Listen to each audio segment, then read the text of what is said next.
প্রিয় মুসলমান ভাইয়েরা, পশুর বয়সের ক্ষেত্রে পশু 3 প্রকার। উট হলে 5 বছর হতে হবে, 5 বছরের নিচে কোরবানি করা যাবে না উটের বয়স।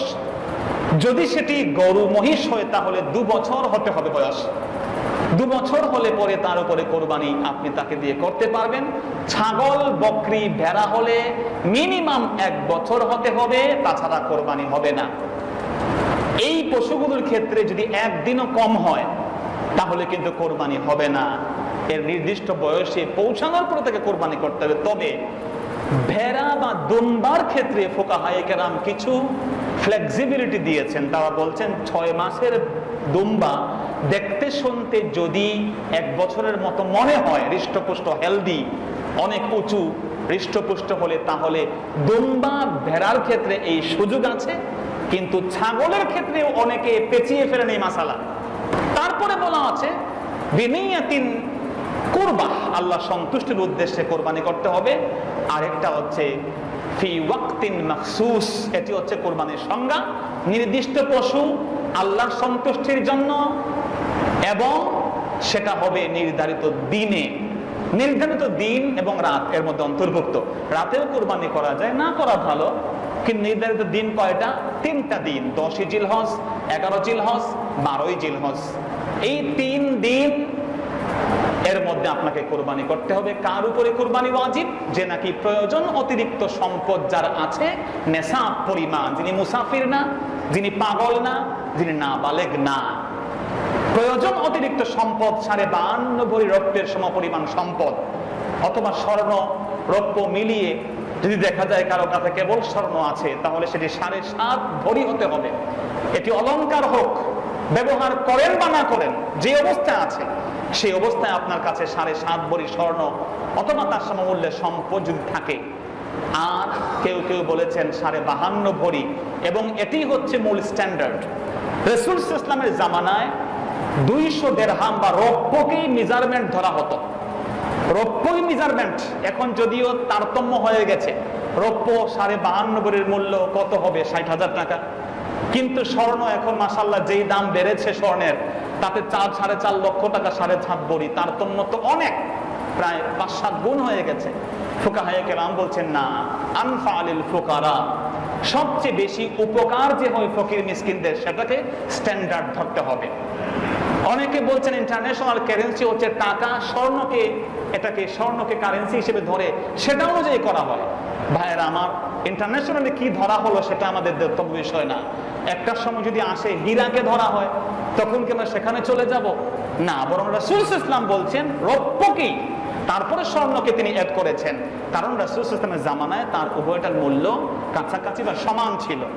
কিন্তু এখন যেহেতু 52.5 ভরি, এই কমটা দিলে পরেই যেহেতু আমাদেরকে উপরে অজুব হয়, সেজন্য এই কম মূল্য ধরেই সেটা, যদি কারো উপরে 1 বছর থাকার কোনো প্রয়োজনীয়তা নাই, বরং কোরবানির ওই দিনগুলোতে যার কাছে এই সম্পদ প্রয়োজন অতিরিক্ত থাকবে তার জন্য দিতে হবে। কারো সম্পদ আছে, অনেক টাকার জমি পড়ে আছে, দেশে আছে প্রয়োজনীয়, গাড়ি আছে প্রয়োজনীয়, 2টা বাড়ি আছে, একটা বাড়ি থেকে থাকেন, আরেকটা ফ্ল্যাটের ভাড়া দিয়ে চলেন, এটা কিন্তু প্রয়োজনীয় সম্পদ।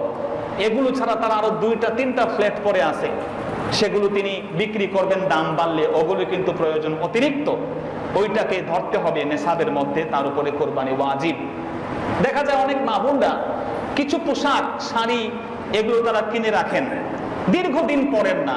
এত দামি দামি শাড়ি, এগুলো হিসেব করলে জামদানি শাড়ি, লেহেঙ্গা, এটা সেটা, দেখা যায় সেগুলো বাজারে বিক্রি করতে গেলে 4-5 লক্ষ টাকা বিক্রি হবে।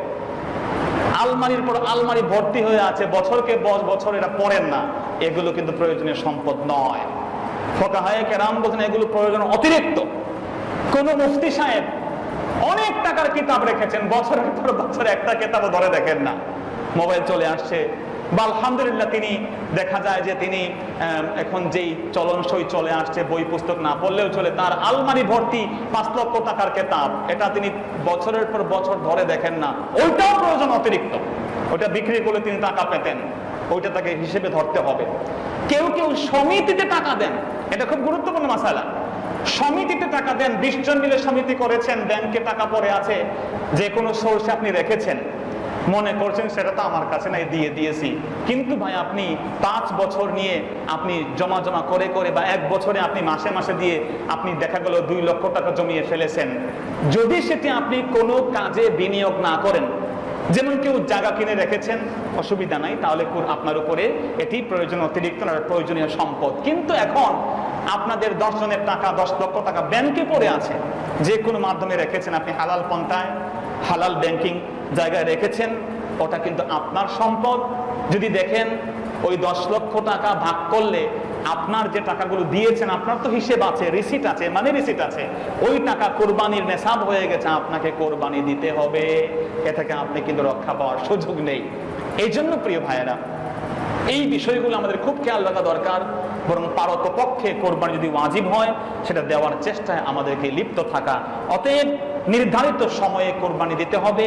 যদি দেখা যায় বন্যার পরিস্থিতি এসেছে, পানি, সব জায়গায় পানি, কোরবানি দেওয়ার সুযোগ কোথাও নাই, অথবা মহামারীতে এমন অবস্থা যে কোরবানি কোথাও দিতে পারবেন না, কারো কাছে পাঠানোর সুযোগ নাই, কোনো একটা চ্যারিটি সংস্থা আছে তাদের কাছে পাঠিয়ে কোরবানি করার সুযোগ নাই, তাহলে পরে উলামায়ে কেরাম বলেছেন আপনি এই টাকাটা কোরবানির দিনগুলো চলে গেলে পরে আপনি নফল দান সদকা করে দিবেন। একটা ছাগলের দাম নির্ধারণ করে দিয়ে দেওয়া ওয়াজিব।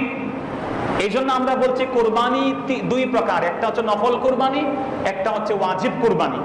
আমরা এক জুমাতে যতদূর মনে পড়ে আমরা বলেছিলাম কোরবানি নিছক সুন্নত নয়, যদিও রাসূলুল্লাহ বলেছেন সুন্নাতা আবিকুম ইব্রাহিম, তোমাদের বাবা ইব্রাহিমের সুন্নত। এখানে সুন্নত দ্বারা উদ্দেশ্য হচ্ছে শাব্দিক সুন্নত, মানে তরিকা, মেথড, সিস্টেম। এই সিস্টেমটা ইব্রাহিমের সিস্টেম, কিন্তু এর শরঈ হুকুম হচ্ছে এটা ওয়াজিব। ওয়াজিব কেন? কারণ আল্লাহ পাক আদেশ করছেন ফাসাল্লি রাব্বিকা ওয়ানহার, এটা আদেশ। আল্লাহ বলছেন, রাসূলুল্লাহ সাল্লাল্লাহু আলাইহি ওয়াসাল্লাম বলছেন, যার কোরবানির সামর্থ্য আছে করল না, ফালা ইয়াকরাবান্না মুসাল্লানা, সেজন্য আমাদের ঈদগাহে না আসে। কত বড় ধমক! রাসূল বলেছেন, যে ব্যক্তি মান যাবাহা ক্বাবলা আই ইউসাল্লিয়া ফালিউইদ মাকানাহা উখরা, যে ব্যক্তি কুরবানির নামাজের আগে, ঈদের নামাজের আগে কোরবানি করলো, সেজন্য ওখানে আরেকটা পশু কোরবানি করে। যদি ওয়াজিব না হতো তাহলে এই ধরনের রিপিটেশনের কথা রাসূল বলতেন না, ওখানে আরেকটা পশু কোরবানি করতে বলতেন না।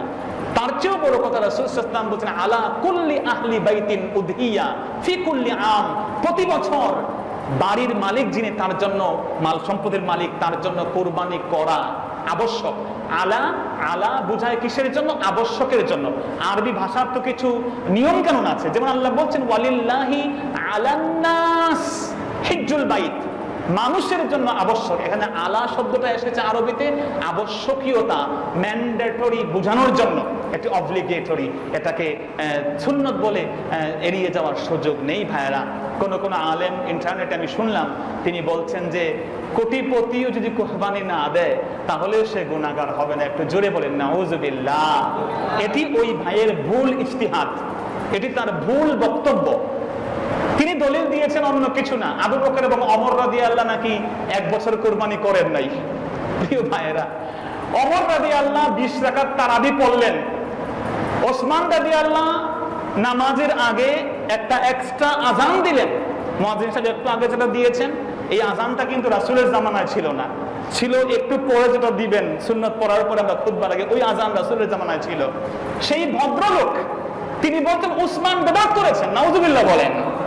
ওমর বিদআত করেছেন 20 রাকাত তারাবি চালু করে, যদিও আমরা জানি 20 রাকাত তারাবি রাসূলুল্লাহ পড়েছেন। তার বক্তব্য যে 20 রাকাতের এই যে মেথডটা, ইমামকে নিয়ে একই ইমামের পিছনে সবাই মিলে বা জামাতে যেই তারাবি আমরা পড়ি, এটা ওমর রাদিয়াল্লাহু এই মেথডটা তিনি প্রমোট করেছেন। তো যেই লোকটা তারাবি নামাজকে মিনিমাইজ করতে গিয়ে ওমর রাদিয়াল্লাহুকে বেদাত বলতে পারেন, জুমার নামাজের 2 আযানকে একটা আযানে পরিণত করতে গিয়ে ওসমান রাদিয়াল্লাহুকে বেদাতি বলতে পারেন, তিনি যখন কোরবানি না দেওয়ার সুযোগ দিতে গিয়ে তিনি আবু বকর রাদিয়াল্লাহু, ওমর রাদিয়াল্লাহুকে এখন আবার সুন্নতের প্রবক্তা বলতে চান, এটি খুবই দুঃখজনক বিষয়ের জন্য ভাইরা। ইন্টারনেট বা ইউটিউব কোনো সোর্স না, এটা কোনো রিলায়েবল, কোনো অথেন্টিক সোর্স না। অনেক ভাইরা ওখানেই সবকিছু খোঁজেন। এই জন্য সুনান তিরমিজির শেষ হাদিস হচ্ছে ফানজুরু আম্মান তাখুযুনা দীনাকুম, তুমি তাকাও, ভালো করে জাস্টিফাই করো, ভালো করে তুমি দেখো, তুমি যার কাছ থেকে দ্বীন শরীয়ত জানবে তার অবস্থাটা কি, তার পরিচয় কি, তার অবস্থাটাকে জানো, সে কি অবস্থায় চলে, তার দিনদারি সম্পর্কে জানো, তার পার্সোনাল জীবন সম্পর্কে জানো, তার ক্যারেক্টার সম্পর্কে জানো। এই জন্য প্রিয় ভাইয়েরা, কোরবানি এটি ওয়াজিব, দিতেই হবে। রাসূল ইসলাম যে সুন্নত বলেছেন, এই সুন্নত অর্থ হলো এটা শাব্দিক সুন্নত। যেমন রাসূল বলছেন, তোমরা যখন গোশত খাবে, উটের গোশত খাওয়ার পরে ওযু করিও। এই ওযু মানে শরীয়তের ওযু না, এই ওযু মানে হলো কেবল মুখ ধুইতে বলছেন, যেহেতু ওযু অর্থ হলো ধৌত করা, ধুইতে বলছেন মুখ এবং হাত। এই ওযু মানে শরীয়তের 3 সুন্নত, আর আমরা যতটুকু আলোচনা করেছি 4 ফরজওয়ালা ওযু এই ওযু নয়, কেবলই মুখ ধুইতে বলছেন, হাত ধুইতে বলছেন। একবার নবী নিজেই উটের গোশত খাওয়ার পরে হাত ধুইলেন, মুখ কুলি করে বললেন হাযা ওযু, এটা হচ্ছে ওযু। তো এই ওযু কিন্তু শাব্দিক ওযু, এই ওযু মানে পারিভাষিক টার্মিনোলজিক্যাল যে ওযু সেটা নয়। ঠিক তেমনি রাসূল ইসলাম যে বলেছেন সুন্নত, এই সুন্নতটাও শরীয়তের সুন্নত না, শাব্দিক সুন্নত। কে বলেছে? আমি বলি নাই, বলেছেন ইবনু হাজার আসকালানি, যিনি বুখারী শরীফের 16 খণ্ডের ব্যাখ্যা লিখেছেন। তিনি এই হাদিসের ব্যাখ্যায় বলেছেন এই সুন্নত হচ্ছে আত-তরিকা লা আল ইস্তিলাহিয়া, এটা পারিভাষিক সুন্নত নয়। আল্লাতি তুকাবিলুল ওয়ুজুব, যেই সুন্নত মানে ওয়াজিবের বিপরীতে সুন্নত, সেই সুন্নত এখানে উদ্দেশ্য না। সুন্নত মানে জাস্ট এটা হচ্ছে শাব্দিক অর্থে রাসূল সাল্লাল্লাহু আলাইহি ওয়াসাল্লাম সুন্নত বলেছেন। অতএব ভাইরা, কোরবানি যেটি সচ্ছল ব্যক্তির উপরে কোরবানি ওয়াজিব, তিনি আদায় করবেন।